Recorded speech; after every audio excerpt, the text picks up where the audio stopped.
आनंद मठ। आनंद मठ और ऋषियों की अनमोल धरोहर को संजोएं।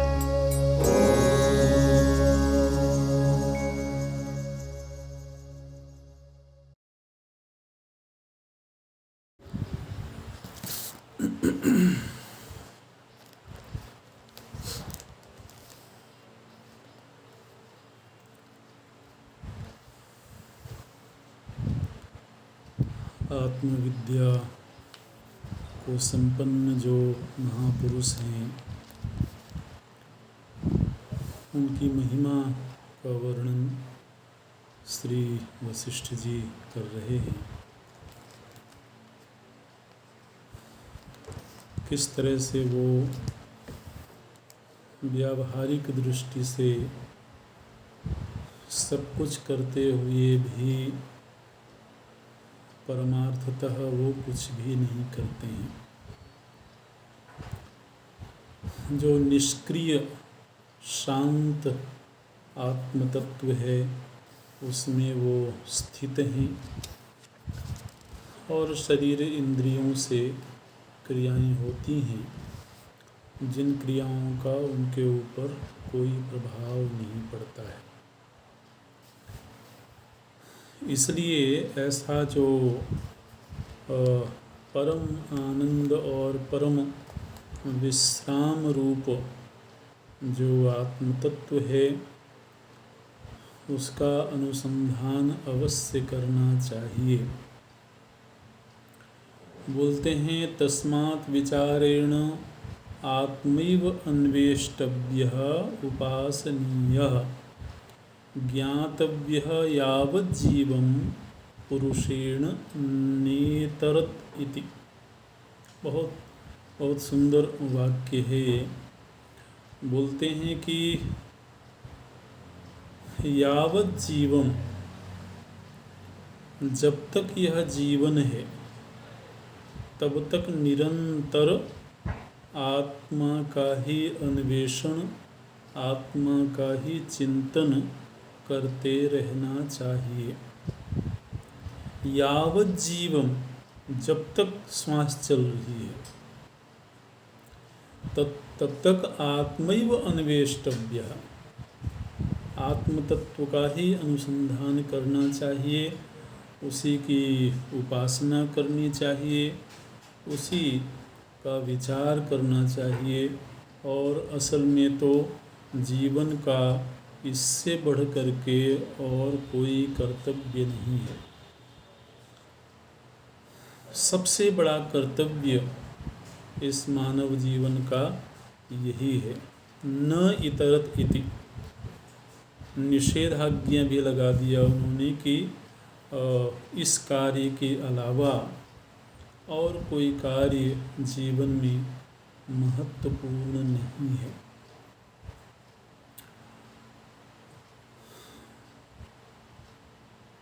जिस आत्म तत्व का हमने अनुसंधान किया हो अथवा निश्चय किया हो,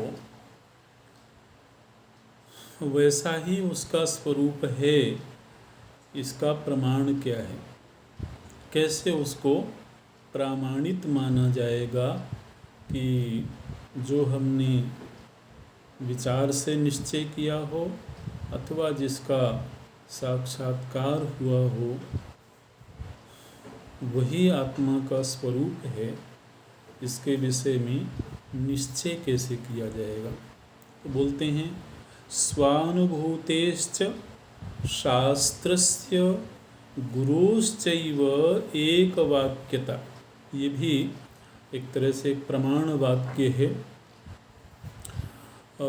बोलते हैं कि स्वयं की अनुभूति, शास्त्र का वचन और गुरु का वचन, जब तीनों में एक वाक्यता होवे। एक वाक्यता ये हमारे शास्त्रों में बड़ा सुंदर शब्द है। एक वाक्यता का अर्थ होता है कि वेद जो कहते हैं वही गुरु कहें, और वेद और गुरु जो कहते हों वही हमारी अनुभूति कहे। तो जब तीनों का वक्तव्य एक हो जाए, तीनों का निश्चय एक हो जाए, तो उसको बोलते हैं एक वाक्यता। गुरु जो बात कहते हों वेद में वो बात न मिले तो भी बात ठीक नहीं है, अथवा गुरु और वेद में जो निश्चय हुआ है वैसी हमारी अनुभूति ना हो तो भी अंतिम मुहर नहीं लगेगी। इसलिए कई बार जब हम समाज में ऐसे संतों, ऐसे महापुरुषों के वक्तव्य सुनते हैं, पढ़ते हैं, जिनका वेद में कोई प्रमाण नहीं मिलता है, तो हमारी परंपरा उसको प्रामाणिक अनुभव नहीं मानती है। अनुभव की कोई स्थिति होगी लेकिन वह अंतिम है, ऐसा हमारी परंपरा नहीं स्वीकार करती है। तो ये प्रमाण वाक्य एक तरह से स्वानुभूतेश्च शास्त्रस्य गुरोश्चैव एक वाक्यता, इन तीनों का एक वाक्य हो जाए, एक ही निश्चय हो जाए, ऐसा जब हो जाएगा तो बोले कि फिर आत्म साक्षात्कार जल्दी ही घटेगा। यस्य अभ्यासेन तेन आत्मा संततेन अवलोक्यते, तो बहुत शीघ्र ही फिर उसके जीवन में आत्म साक्षात्कार की घटना घट जाएगी। पहले तो निश्चय होवे, स्वरूप का बौद्धिक रूप से खूब चिंतन मनन करके, खूब श्रवण मनन आदि करके निश्चय हो जाए पहले, फिर उस निश्चय का सतत अभ्यास होवे, निधिध्यासन होवे, और वह निश्चय ऐसा हो जिसमें शास्त्र और गुरु के द्वारा वह प्रामाणित होवे। कभी भी जीवन में देखिए बोलते हैं अवहेलित शास्त्रार्थैहि अवज्ञात महाजनैहि कष्टामप्यापदं प्राप्तो न मूढ़ैः समतामियात्।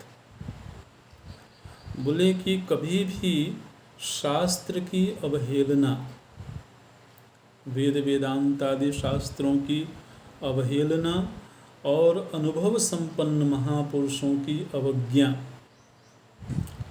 ये कभी नहीं करनी चाहिए, क्योंकि अगर ऐसा कोई करता है तो उसे महान दोष की प्राप्ति होती है।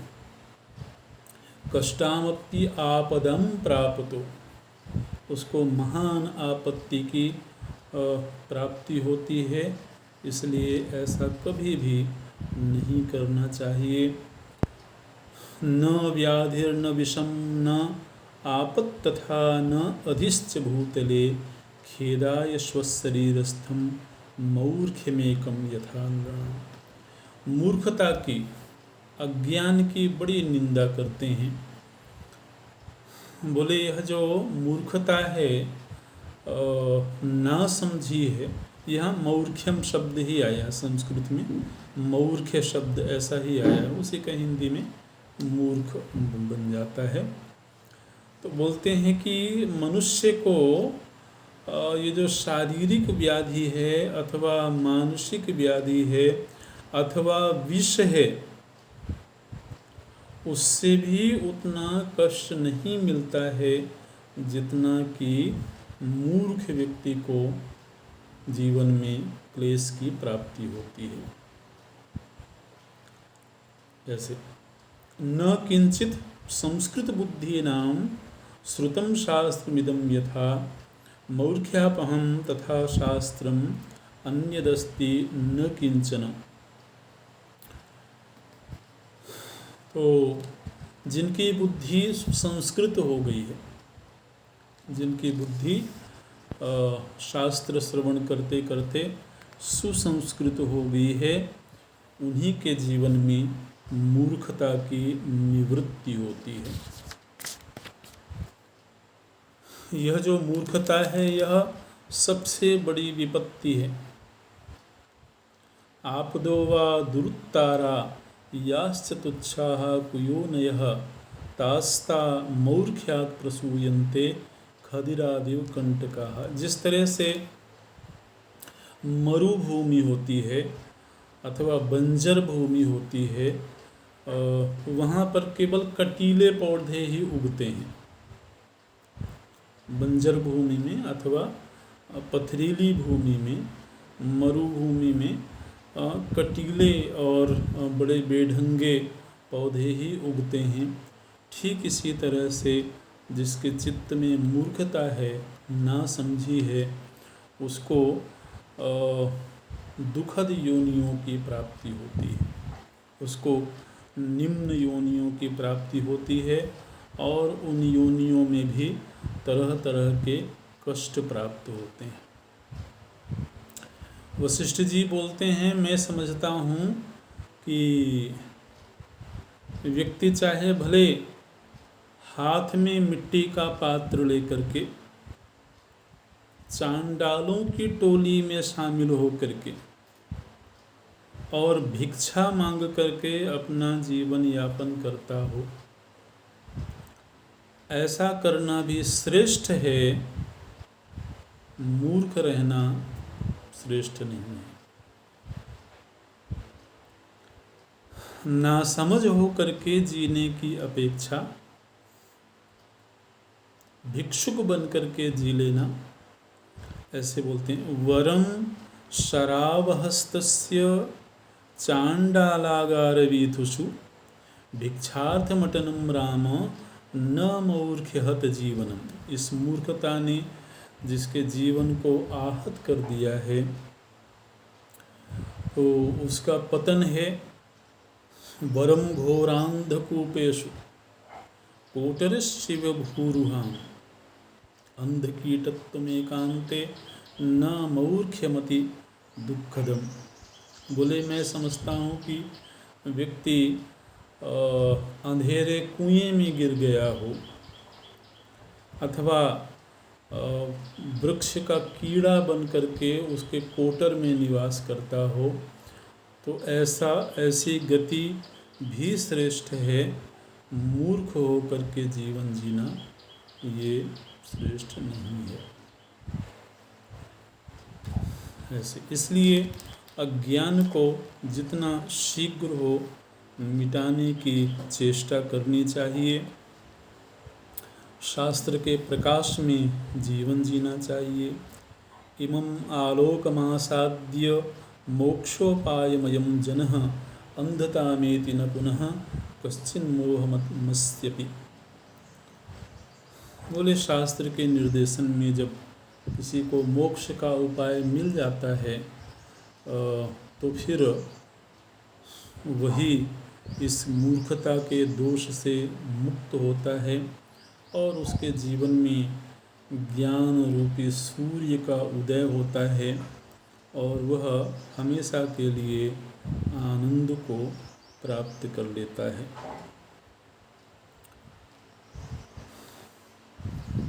व्यक्ति को हमेशा ऐसे लोगों के संग में ही रहना चाहिए जो मुमुक्षु वृत्ति के हों। ऐसे लोगों के संग में रहना चाहिए जो साधक वृत्ति के हों, क्योंकि संग का जीवन में बड़ा गहरा प्रभाव होता है।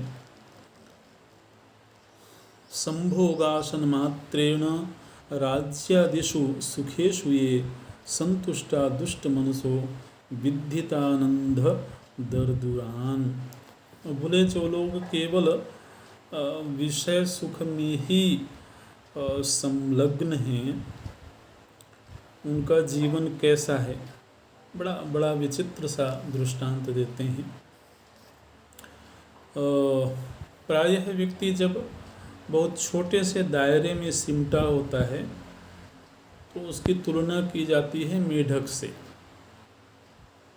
जैसे जैसे कुएं का मेढक है तो कुएं को ही अपनी सारी दुनिया समझता है, तो इसी तरीके से बहुत सीमित दायरे में रहने वाला व्यक्ति, केवल अपनों तक ही सीमित रहने वाला व्यक्ति मेढक की तरह माना जाता है।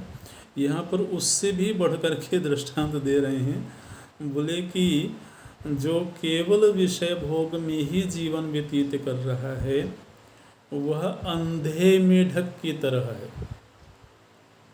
केवल मेढक ही नहीं, एक तो वैसे भी बेचारा बहुत सीमित दायरे में है और ऊपर से वो अंधा भी हो गया है।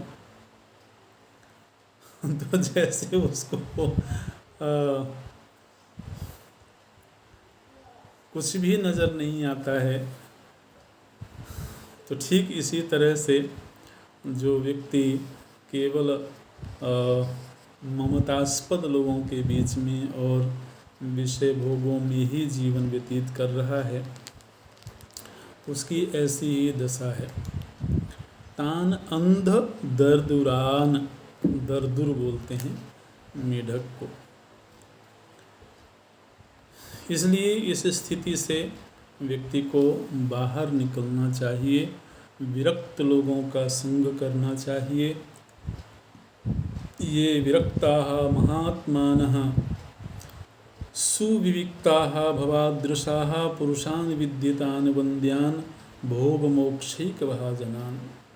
राम जी की प्रशंसा करते हैं वशिष्ठ जी, बोले कि आपके जैसे विरक्त महात्मा ही इस ज्ञान के अधिकारी हैं। यह जो ज्ञान है यह शुद्ध बुद्धि में ही प्रतिष्ठित होता है, शुद्ध बुद्धि में ही यह ज्ञान प्रकट होता है। यत् प्राप्य न निवर्तन्ते यदा साध्य न शोचति तत्पदं शेमुषी लभ्यम अस्तेवात्र न संशयः। शेमुषी ये भी शास्त्रों में एक बड़ा प्यारा शब्द है। शेमुषी का अर्थ होता है निर्मल बुद्धि, ऐसी बुद्धि जो ज्ञान को धारण करने में समर्थ हो जाए।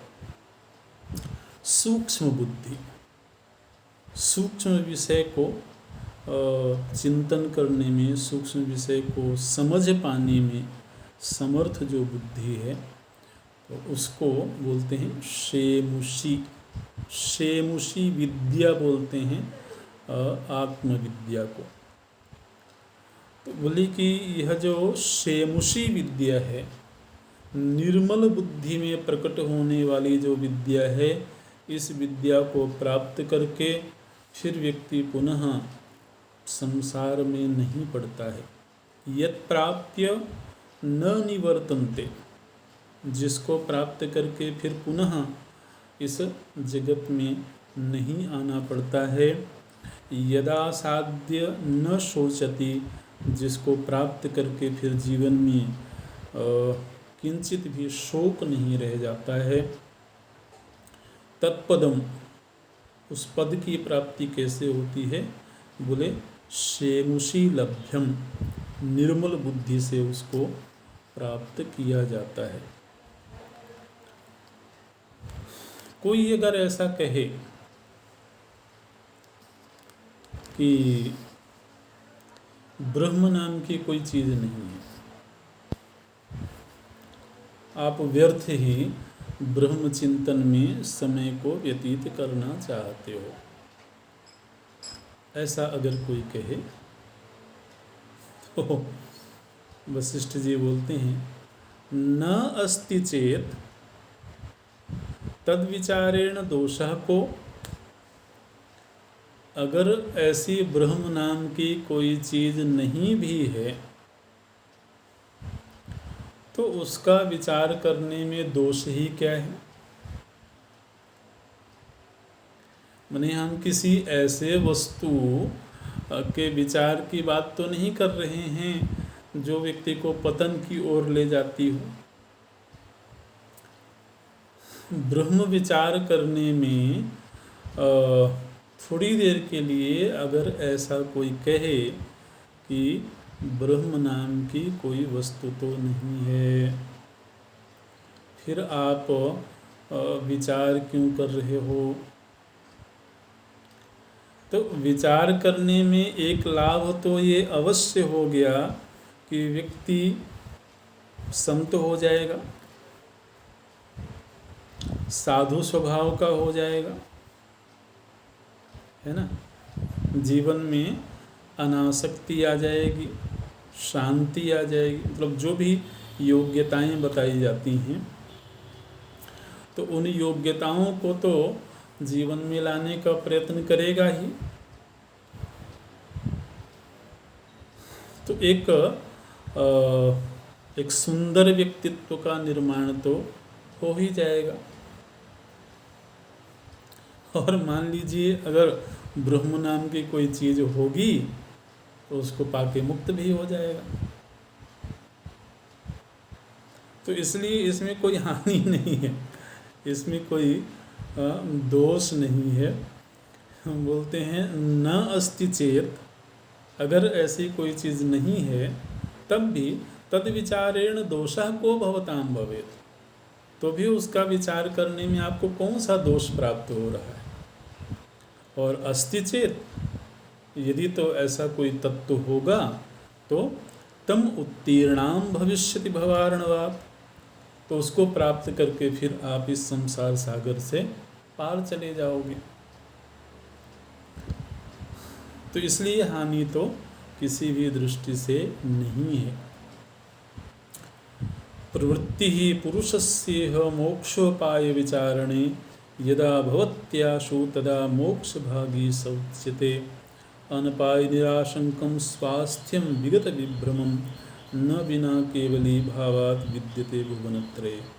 बोले देखिए जी, तीनों लोकों में चाहे आप स्वर्ग तक भी चले जाओ तब भी आप शंका मुक्त हो जाओ, स्वस्थ हो जाओ, विभ्रम रहित हो जाओ, ऐसा नहीं होगा। न बिना केवली भावात, केवली भाव को प्राप्त हुए बिना, केवली भाव माने कैवल्य भाव, कैवल्य मुक्ति, तो केवली भाव को प्राप्त हुए बिना आवागमन से मुक्ति नहीं होगी। भुवनत्रयेपि, तीनों लोकों में और कोई ऐसा उपाय नहीं है, कोई ऐसा साधन नहीं है जो व्यक्ति को पूरी तरह से निराशंक कर दे, शंका रहित कर दे, स्वास्थ्यम पूरी तरह से स्वस्थ कर दे, और विगत विभ्रमम, विभ्रम रहित, मूर्खता से मुक्त हो जाए, ऐसा इसके अलावा और कोई उपाय नहीं दिखाई देता है। तत्प्राप्तौ उत्तम प्राप्तौ न क्लेश उपजायते। ये जो कैवल्य भाव की प्राप्ति है यह उत्तम प्राप्ति है, इससे श्रेष्ठ और कोई प्राप्ति नहीं है, क्योंकि इसको प्राप्त होने के बाद न क्लेश उपजायते, फिर जीवन में क्लेश की प्राप्ति नहीं होती है। और ऐसी स्थिति तो धन से भी नहीं आ सकती है, बहुत सारे मित्र बंधु हों उनसे भी नहीं आ सकती है। जिस तरह का उपकार इस कैवल्य भाव को प्राप्त होने से होता है, वैसा कल्याण, वैसा आनंद न धनानि उपकुर्वन्ति न मित्राणि न बांधवाः न हस्तपादचलनम न देशांतर संगमः न कायक्लेश वैधुर्यम न तीर्थयतनाश्रया। बोले ऐसी आनंदमयी स्थिति की प्राप्ति ना तो तीर्थाटन से हो सकती है, न ही शरीर को लंबे लंबे उपवास में रख करके हो सकती है, न ही बंधु बांधव धन दौलत आदि से हो सकती है। सबसे बड़ा जो पुरुषार्थ है वह इस सेमुषी विद्या को प्राप्त करना ही है। पुरुषार्थैक साध्येन वासनैकार्थ कर्मणा केवलम तन्मनो मात्र जयेन आसाध्यते पदम। ऐसे परम पद की प्राप्ति कैसे होगी? बोले मन के ऊपर विजय प्राप्त करके। मन को शम करके।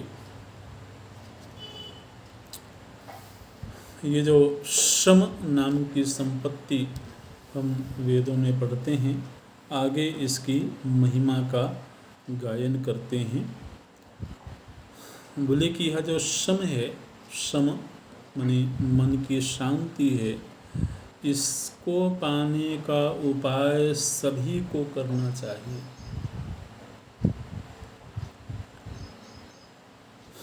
तिष्ठता गच्छता चैव पतता भ्रमता तथा रक्षसा दानवेनापि देवेन पुरुषेण वा मनः प्रशमनोद्भूतं तत्प्राप्तिं परमं सुखं विकासे शमपुष्पस्य विवेकोच्चतरो फलम। बोले चाहे कोई राक्षस हो, न राक्षस योनि में हो, दानव योनि में हो, देव योनि में हो अथवा मनुष्य योनि में हो, उसको बैठते चलते फिरते हर समय पर मन को शांति में ले जाने की चेष्टा करनी चाहिए।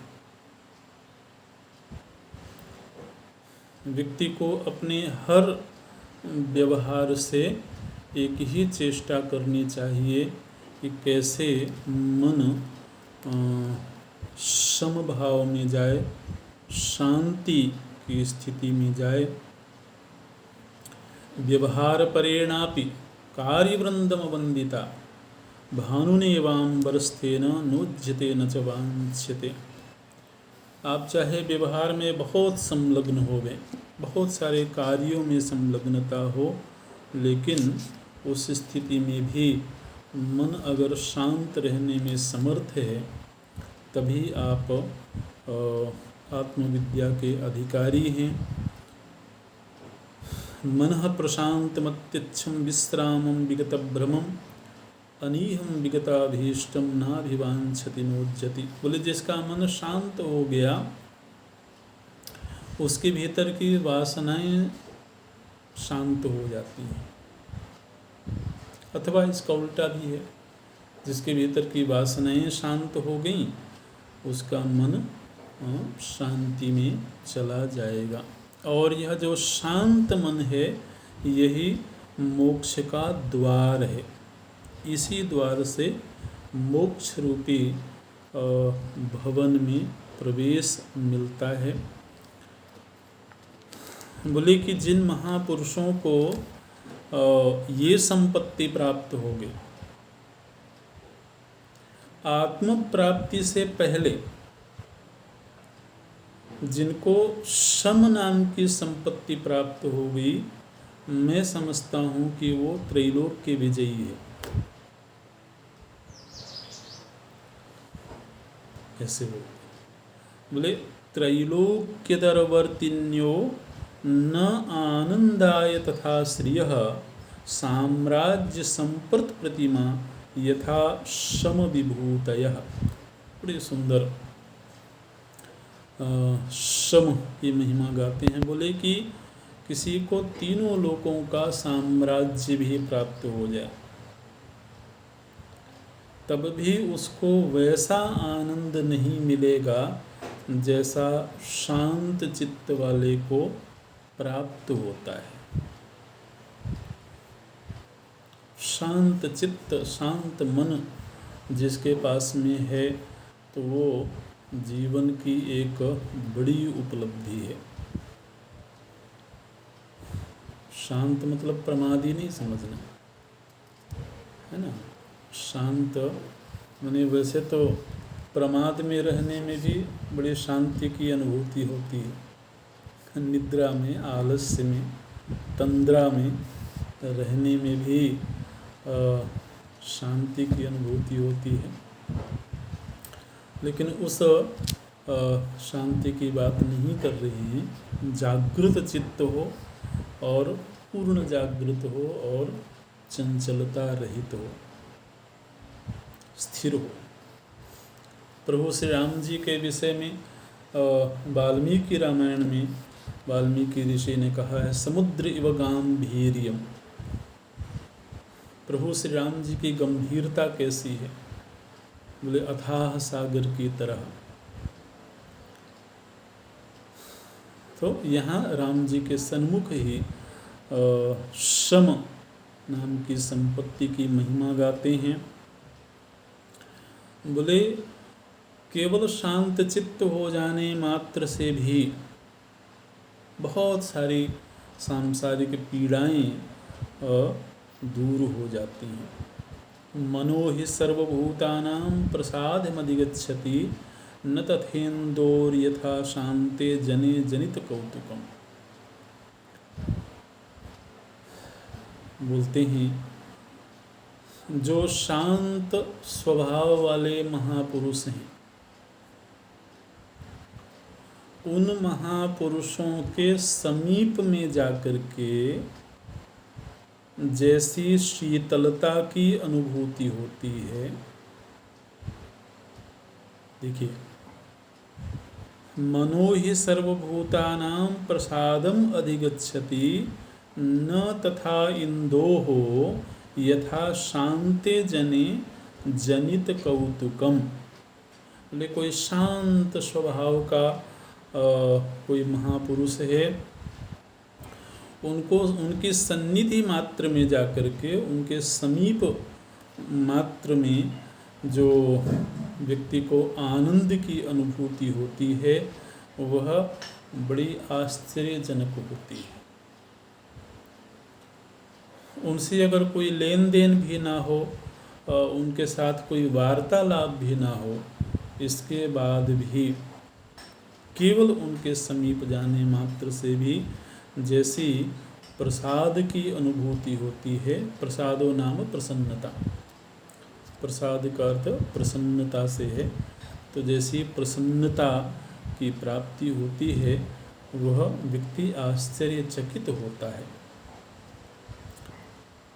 समशालिनी सौहार्दवती सर्वेषु जंतुषु सुजने परमं तत्वं स्वयमेव प्रसीदति। बोले जो शांत स्वभाव के लोग हैं और प्रत्येक प्राणी के प्रति सौहार्द का भाव रखने वाले लोग हैं, उनके अंतःकरण में परम तत्व स्वयं ही प्रकाशित होने लगता है। देखिए, शांति की इतनी महिमा बताते हैं।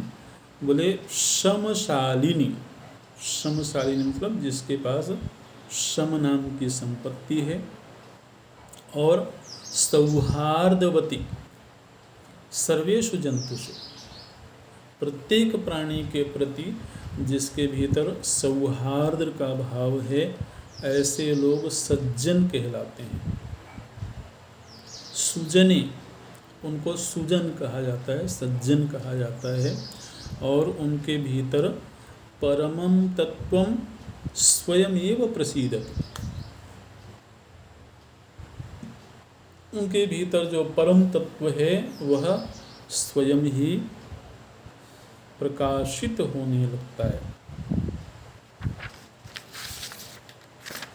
क्या सुंदर महिमा गा रहे हैं संत स्वभाव की। बोले जिस तरह से प्रत्येक प्राणी अपनी माता के प्रति विश्वास करता है, केवल मनुष्य ही नहीं, मनुष्येतर भी जो प्राणी होते हैं उनका अपनी माता के प्रति जितना विश्वास होता है उतना कहीं और नहीं देखा जाता है। तो माता के प्रति विश्वास को दृष्टांत के रूप में रखते हैं। बोले जिस तरह से मातरीव परम यान्ति विषमाणि मृदूनि च विश्वास मिह भूतानि सर्वाणि समशालिनी। बोले कि कोई क्रूर से क्रूर स्वभाव का प्राणी भी हो, वह प्राणी भी जिस तरह से अपने माता के प्रति विश्वास करता है वैसा ही विश्वास शांत स्वभाव वाले व्यक्ति के प्रति होता है। ऐसे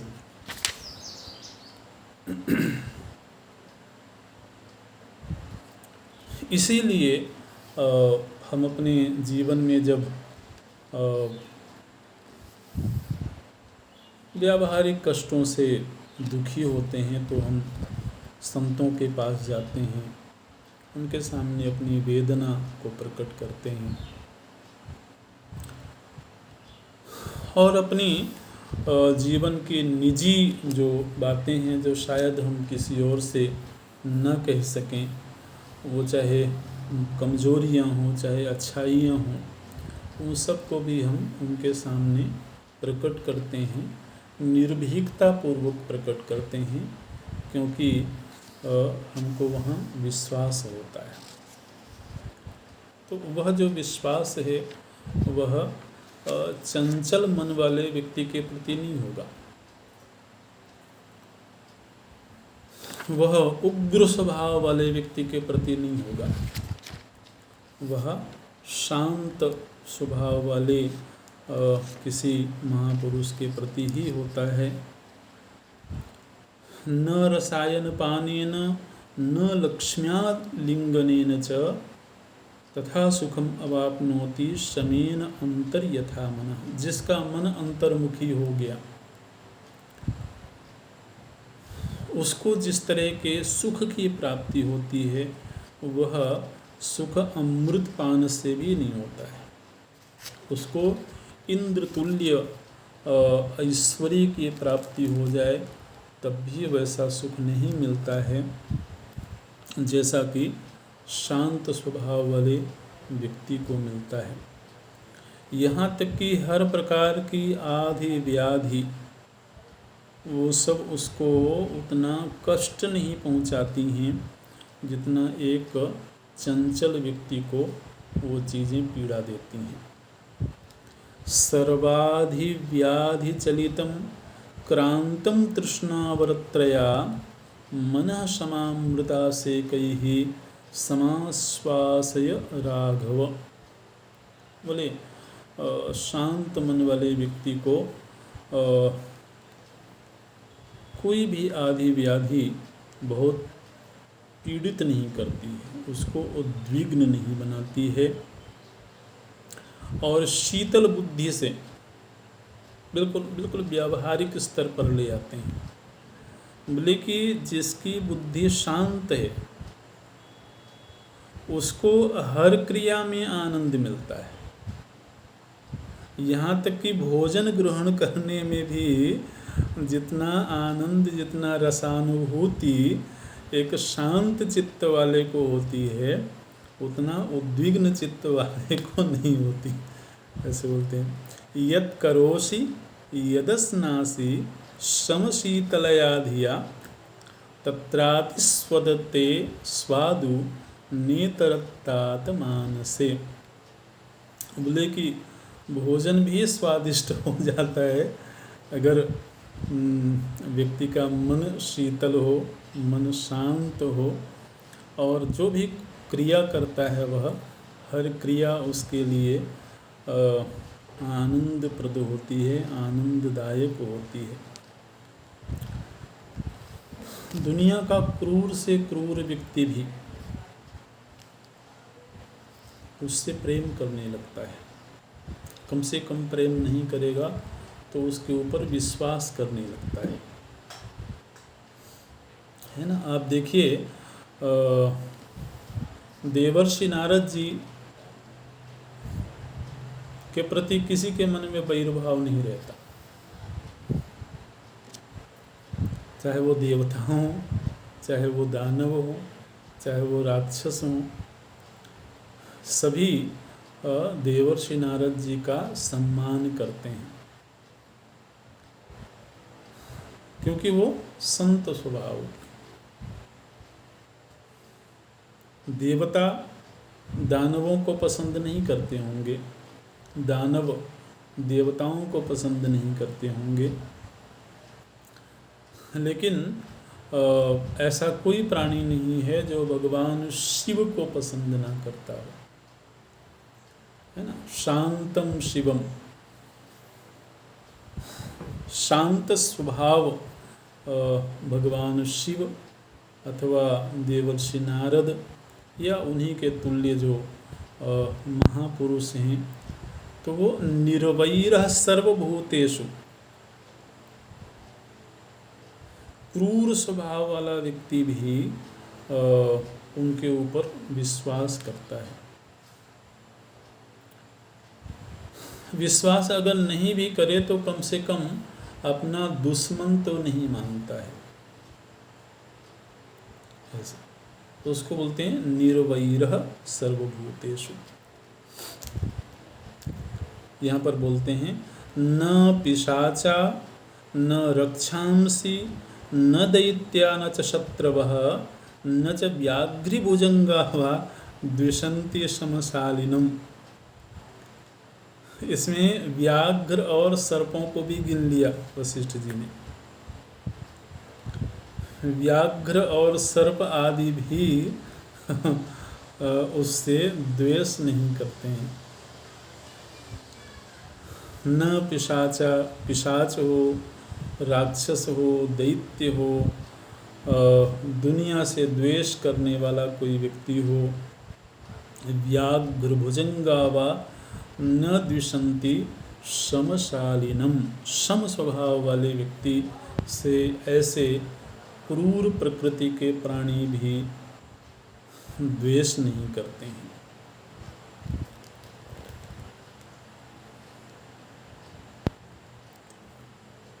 न तथा शोभते राजा अप्यन्तःपुर संस्थितः समया स्वच्छया बुद्धिया यथोपशमशीलया।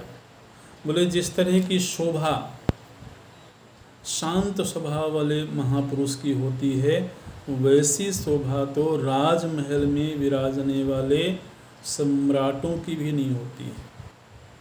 राजाओं की भी वैसी शोभा, वैसा सम्मान नहीं होता है जैसा कि यथा उपशमशीलया, जैसा कि शांत स्वभाव वाले महापुरुष का होता है। प्राणात् प्रियतरम दृष्ट्वा तुष्टिमेति न वै जनः यामायाति जनः शांतिम अवलोक्य समाशयम्।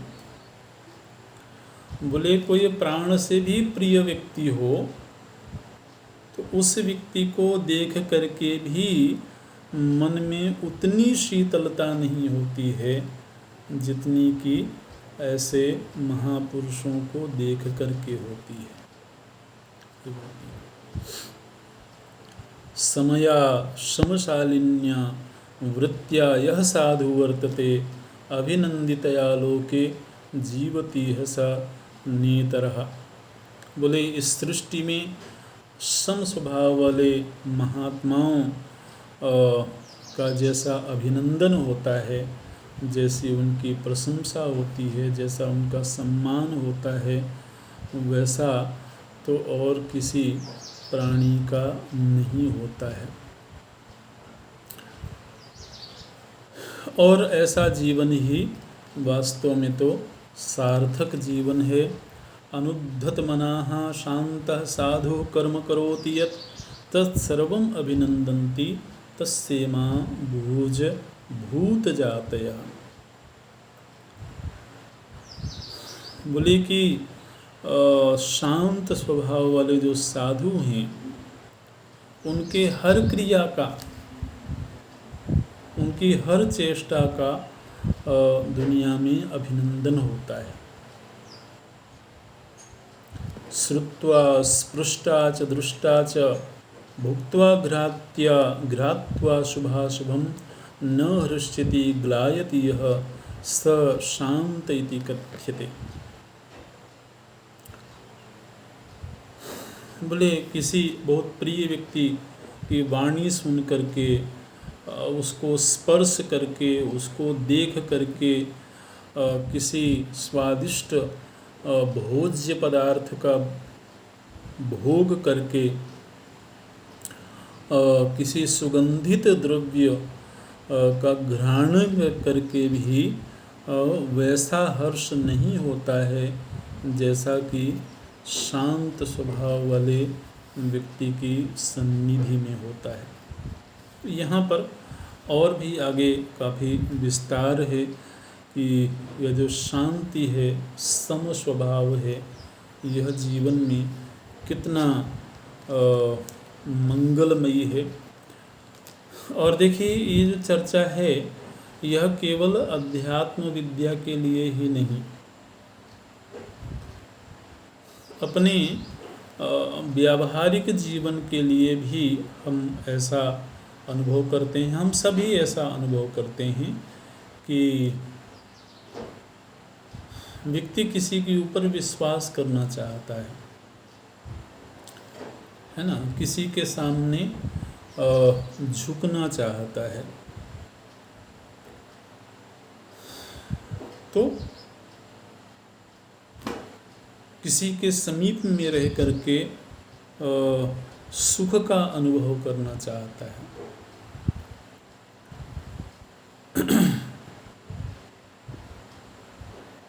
चाहे भले वहाँ से कोई लेन देन ना होवे, हमेशा जीवन में ऐसे ही संबंधों की आवश्यकता नहीं होती है जहाँ केवल लेन देन की बात होती हो। किसी के साथ रहना भी, किसी की सन्निधि भी अपने आप में आनंददायक होती है। और वह ऐसा आनंद जो जिसमें कोई छल नहीं होता है, जिसमें कोई बदले में कुछ पाने की कामना नहीं होती है। तो इसलिए जो शांत चित्त है यह तो व्यावहारिक जीवन में भी अभीष्ट है। और हालांकि हम समझते हैं कि हर व्यक्ति इसकी कामना भी करता है, हर व्यक्ति ऐसा चाहता भी है कि मन शांत होवे, मन द्वंद्व रहित होवे, मन क्रोध रहित होवे। लेकिन वो चाहत कई बार पूरी नहीं होती है जीवन में, चाहे अपने जीवन के पूर्व की वासनाओं की वजह से हो, चाहे वो कुछ गलत समझ की वजह से हो। स्वभाव का जो निर्माण होता है वह पूर्व के वासनाओं, पूर्व के संस्कारों से स्वभाव का निर्माण होता है। तो वजह चाहे कोई भी हो, लेकिन उद्विग्न मन, और एक चीज़ और बराबर अनुभव में आती है, वो है अहंकार से भरा हुआ मन। केवल क्रोधित ही नहीं, जितना क्रोध इस मन को चंचल बनाता है, विचलित करता है, उतना कहीं उससे ज़्यादा, क्योंकि क्रोध तो कुछ निश्चित काल में ही होता है। हर व्यक्ति क्रोध, हर वक्त हम क्रोध में ही भरे हों ऐसा नहीं होता है। लेकिन किसी भी चीज़ का अहंकार हो ना, वो चाहे अपने धन दौलत का अहंकार हो, चाहे किसी पद का अहंकार हो, चाहे सौंदर्य का अहंकार हो, चाहे अपनी समझ का अहंकार हो, तो वो ऐसी वृत्ति है जो सतत रहती है और व्यक्ति के व्यवहार में वो अपने आप ही वो प्रकट होती रहती है। तो इसलिए जो अहंकार से भरा हुआ मन होता है, यह भी मन को सहज शांति की ओर नहीं जाने देता है। इसलिए अहंकार की भी बड़ी निंदा करी गई है। तुषारकर बिंबांबम मनो यस्य निराकुलम मरणोत्सव युद्धेषु सशांत इति कथ्यते। बोले कि बड़ी से बड़ी घटना घट गई हो, उस घटना में भी जिसका मन शांत रह सके, वही असल में शांति को संपन्न है। ओम, यही पूरा करते हैं। ओम पूर्णमदः पूर्णमिदं पूर्णात् पूर्णमुदच्यते पूर्णस्य पूर्णमादाय पूर्णमेवावशिष्यते। ओम शांति शांति शांति। हरि ओम। श्री गुरुभ्यो नमः। हरि ओम।